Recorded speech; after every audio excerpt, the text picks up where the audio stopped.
Alors aujourd'hui, on va parler d'un sujet très important, toujours dans notre quête en tant qu'être humain, qui est cette quête de sens que nous avons tous, puisque en tant qu'être humain, on a besoin de se sentir utile, on a besoin de se sentir valorisé. Et puis cette semaine, j'ai envie de parler avec vous de nos croyances.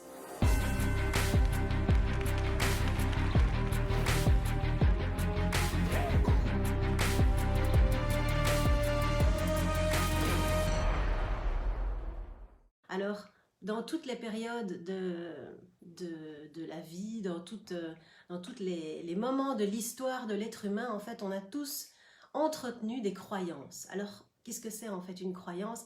Une croyance, c'est un processus mental qui fait qu'on accepte une pensée, une parole, quelque chose qu'on a entendu ou bien qu'on entend dans notre tête comme quelque chose de vrai, comme une vérité absolue, comme une certitude.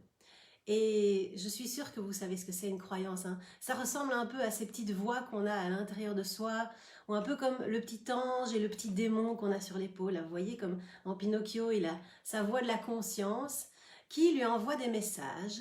Et donc, on a cette oreille qu'on tend, soit à cette croyance positive qui va venir nous booster, soit à cette croyance négative qui au contraire va venir nous tirer vers le bas.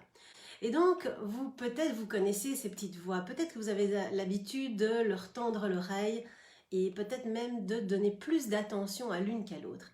Alors c'est intéressant, ces croyances, on va les appeler positives, boostantes, et c'est très intéressant et très important aussi de valoriser ces croyances positives. Les croyances positives, c'est quand on se dit des choses gentilles, en fait, des choses motivantes. On va se dire, tu vas y arriver, vas-y, fonce, quoi qu'il arrive, tu peux le faire, t'es la meilleure, t'es le meilleur.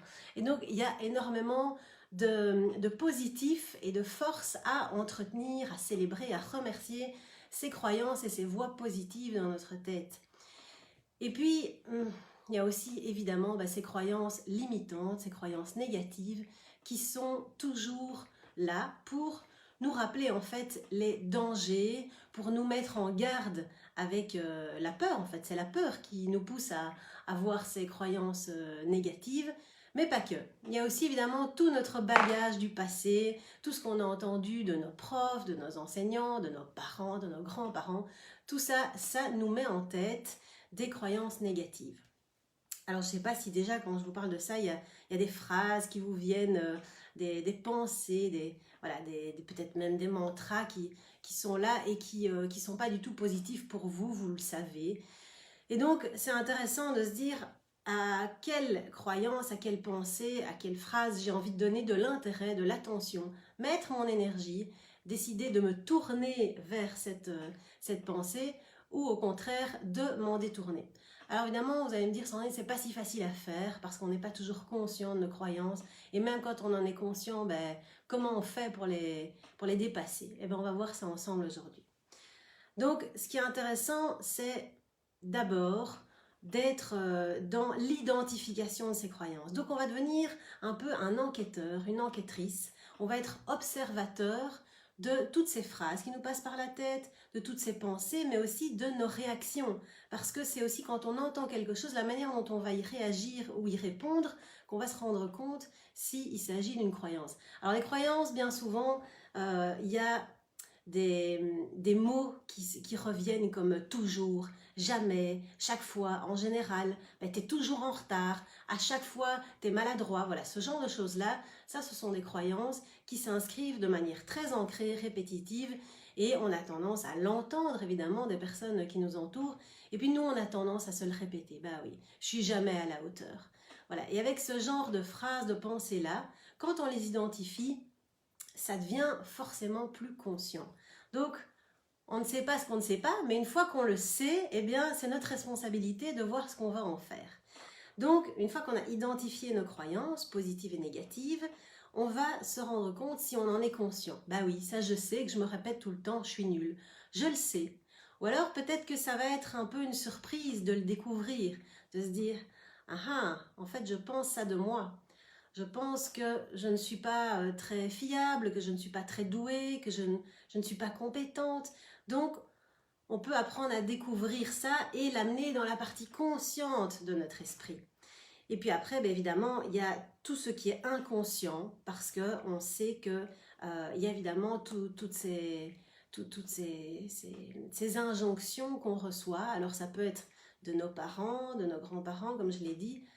Il y en a même qui pensent que ça vient même de vie antérieure, qu'on a un bagage qu'on traîne qui nous enfonce en fait et que ça ne nous appartient pas toujours. Donc l'idée c'est de pouvoir faire émerger le plus possible à la conscience en s'observant pour savoir quelles sont ces choses qui nous boostent ou qui nous tirent vers le bas. Une fois qu'on a pu amener ça à la conscience, eh bien on va faire un petit travail très amusant. Ce travail, ça va être de décrédibiliser notre croyance négative.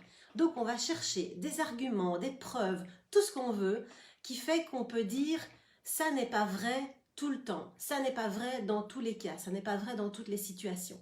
Donc, vous allez vous poser la question « est-ce que c'est vrai que je suis nulle? Est-ce que c'est vraiment vrai que je suis incompétente ?»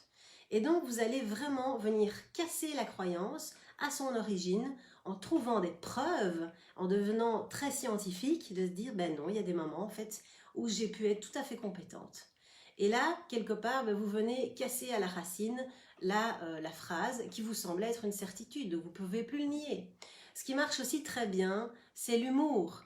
Vous pouvez aussi commencer à répéter ces phrases qui sont négatives pour vous et peut-être utiliser une petite voix un peu vous voyez, comme une petite voix de clown, une petite voix un peu nasillarde. Vous moquez de cette petite voix qui vous embête tout le temps. Donc vraiment utiliser l'humour. C'est un concept qu'on utilise aussi en PNL. On peut transformer le son, on peut transformer l'image, vous voyez. On peut transformer les différentes manières de prononcer même la phrase ou de l'entendre. On peut rajouter de l'écho à l'intérieur, comme si dans notre cerveau il y avait une phrase qui était répétée. Et donc vous pouvez jouer avec tout ça, parce que ça va vous aider aussi à reprendre du recul par rapport à ces pensées négatives. Et donc vous voyez qu'on est dans un processus de transformation de nos croyances négatives, où on va arriver à un moment donné avec une décision à prendre. Ok, qu'est-ce que je fais de ça? Cette phrase, elle ne me convient pas du tout, cette croyance, elle ne me permet pas d'avancer, elle ne me permet pas d'être la meilleure version de moi-même. Donc, qu'est-ce que je veux vraiment garder de ça? Alors, peut-être que j'ai entendu ça dans ma tendre enfance, il n'y a peut-être pas de fumée sans feu, peut-être que je suis tout le temps maladroite, peut-être que on ne peut pas me faire confiance. Alors oui, peut-être qu'il y a eu des moments dans ma vie où on n'a pas pu me faire confiance. Et en même temps, ben, il y a aussi beaucoup de moments où on a pu me faire confiance. Donc, je commence à transformer ça et je me demande qu'est-ce que je veux garder et surtout, qu'est-ce que ça donne au positif. Donc, transformez votre croyance au positif.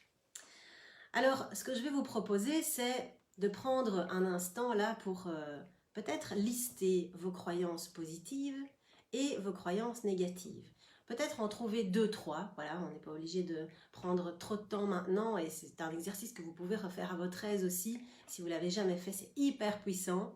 Donc demandez-vous quelles sont les phrases qui vous boostent, c'est vraiment que vous avez envie d'entretenir, peut-être que vous les avez écrites sur un papier, sur un post-it, sur votre miroir, pour vous les répéter, pour les célébrer. Et puis les autres qui vraiment vous plombent et dont vous voulez vous débarrasser, ou en tout cas que vous voulez transformer. Alors je vous laisse un instant pour écrire ces phrases. Il faut vraiment que ça puisse être spontané, naturel, laisser venir de manière intuitive ce qui vient. Et donc ça peut être on n'a rien sans rien, c'est pas fait pour moi c'est toujours plus difficile, on ne peut pas me faire confiance, d'ailleurs on ne peut faire confiance à personne. Vous voyez ce genre de petites phrases qu'on se répète. C'est trop tard pour changer, je suis trop vieux, je suis trop vieille, je suis comme je suis, voilà, toutes ces choses-là, ça ce sont des pensées qui vont vous limiter. Écrivez-moi dans les commentaires quelles sont les croyances qui vous viennent là maintenant. Il faut beaucoup travailler pour réussir, il faut souffrir pour être belle. On me disait ça, on me peignait les cheveux, on m'arrachait les cheveux en me disant il faut souffrir pour être belle, Sandrine, quand j'étais petite. Donc maintenant, votre travail, ça va être de transformer ça, de voir qu'est-ce que vous voulez vraiment garder dans tout ça, Parce qu'à un moment donné, toutes ces phrases nous pourrissent, c'est de la pollution mentale, c'est du bruit. Et on n'a pas envie d'avoir du bruit dans la tête, on a envie que ce soit calme, on a envie d'être des maîtres yogis, de pouvoir se sentir serein, avec voilà, une musique en fait à l'intérieur qui nous fait du bien, qui nous relaxe, qui fait qu'on a confiance en soi. Donc il faut vraiment, vraiment travailler sur nos croyances et transformer tout ça. Alors un autre point aussi que je voulais vous amener, c'est que nos croyances, en fait, elles fonctionnent d'une certaine manière, c'est qu'elles vont forcément entraîner des émotions. Vous voyez ce que c'est les émotions, hein, ce qui fait qu'à l'intérieur, dans le ventre, ça peut un peu gargouiller, ou qu'on a des papillons dans le ventre, et puis ici, au niveau de la poitrine, on peut se sentir un peu mal, oppressé, ou au niveau de la gorge, c'est coincé. Voilà. Donc, il y a plein d'émotions qui sont liées aux croyances qu'on entretient. Et donc, vous l'avez vu, en fonction de tout ce que vous m'avez écrit, eh bien, il y a des émotions qui sortent. Alors, ces émotions, elles vont nous amener dans une certaine attitude. Si je me dis, je suis nulle en informatique, l'émotion, elle est forcément peut-être de la peur parce que j'ai quelque chose de nouveau à réaliser, peut-être de la tristesse, peut-être même de la colère envers moi. Et forcément, mon attitude, mon corps va se mettre dans une certaine position qui s'adapte à ce que je crois dans ma tête. Avec cette attitude, je me comporte d'une certaine manière, donc ça va entraîner des comportements, des réactions, peut-être de nervosité, etc. Donc c'est pas bon pour nous non plus. Et avec ces comportements-là, j'obtiens un résultat. Si je me dis que je suis nulle en informatique, je vais taper sur mon clavier, ça va pas marcher, Internet va bugger, etc. Vous voyez, vous connaissez ça. Hein. Donc c'est intéressant de voir ça comme comment ça on appelle ça, un cercle, une roue de conséquences qui est liée en fait à notre croyance. Donc de la croyance, j'ai une émotion, de l'émotion, j'ai une attitude, de l'attitude, j'ai un comportement et du comportement, j'ai un résultat. Ça veut dire aussi quand on sait ça qu'on peut peut-être venir travailler à un certain endroit. Donc ça veut dire que si je sais que j'ai une émotion négative en fonction d'une croyance, comme on l'a dit tout à l'heure, on peut transformer l'émotion, on peut commencer à en rire, on peut se moquer de cette croyance, on va transformer l'émotion, le ressenti dans le corps, du coup l'attitude va changer aussi. Du coup si l'attitude change, le comportement change et on obtient un nouveau résultat. Quand on obtient un nouveau résultat, comme je vous l'ai dit tout à l'heure, on vient casser la croyance à la racine, à l'origine, et on peut démarrer avec une nouvelle croyance.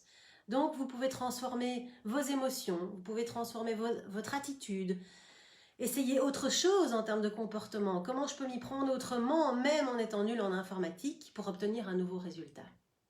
Et donc, vous voyez que vous avez vraiment du contrôle à différents niveaux sur ce cercle vertueux, que je vais appeler comme ça, plutôt que ce soit un cercle vicieux de tout le temps reproduire la même croyance et obtenir les mêmes résultats. Faites-en un cercle vertueux et voyez à quel moment, à quel endroit vous pouvez venir taper dans cette mécanique qui chaque fois s'enchaîne et qui vous amène à un résultat qui ne vous correspond pas.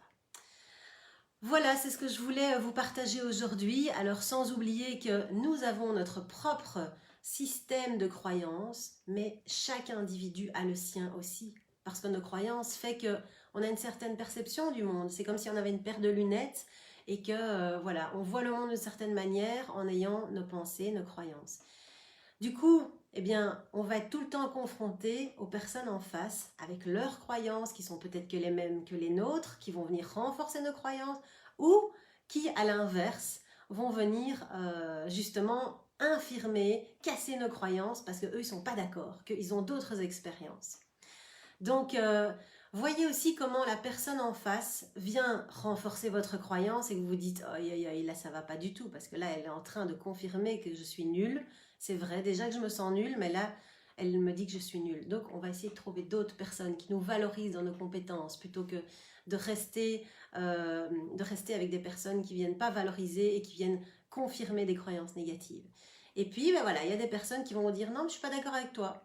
Moi, je ne vis pas ça comme ça, je ne perçois pas ça comme ça. » Et justement, ça va être une manière pour nous de faire bugger le cerveau, de venir casser ce cercle vicieux, mais le transformer en cercle vertueux.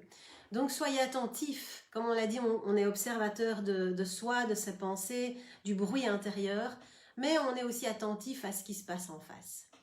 Voilà, merci à tous pour vos messages, pour votre participation. Je vous embrasse fort. Prenez soin de vous et de chaque minute qui nous est offerte. À bientôt, à vendredi prochain.